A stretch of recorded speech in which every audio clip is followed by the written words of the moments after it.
It has been 16 years since Serbia, as part of the former Federal Republic of Yugoslavia, began negotiations to become a European Union member.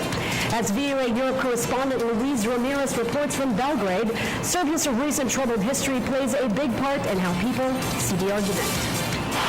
Buildings hit by NATO bombs 17 years ago are a daily reminder for Serbians of war, stagnation, and isolation that followed the breakup of Yugoslavia.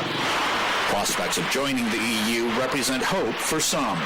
Biće bolji jednostavno što će biti mira. It will be a better life, simply because it will be peaceful. That is what is needed in the Balkans. War did what war did. We need to find our way again. Da tu nađemo svoj put ponovo. The dream is for Serbia to regain what it lost, a time when Yugoslavia produced things like cutting-edge jet fighters. Here at Belgrade's Aeronautical Museum, broken pieces of American and NATO aircraft downed in the war speak of Serbia's recent troubled relations with the West. Accession to the EU represents a chance to mend matters and move on to a better, more prosperous future.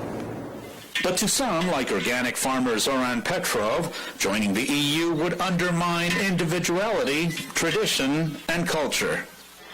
As he restores an old Yugoslav-built harvester, he points out they are better than the new computerized foreign-made models because they create jobs for people. He sees a strong message coming from Britain. If they say we can't be in Europe, it has to make us think, why is that? Why is that? So it means that diversity in Europe is becoming threatened. Serbia's EU accession efforts are driven by government promises of rule of law, equality, and higher salaries. But polls since Brexit show more Serbians are now against joining. This is a country that knows how it is when things fall apart. People here are seeing maybe more than in other parts of Europe. They are growing more Eurosceptic and they are growing more worried that the European Union is about to fall because whether that parallel is right or not, they're saying, well, we see this and this is how it starts. Back at the farm, Zoran Petrov succeeds in starting the old harvester engine.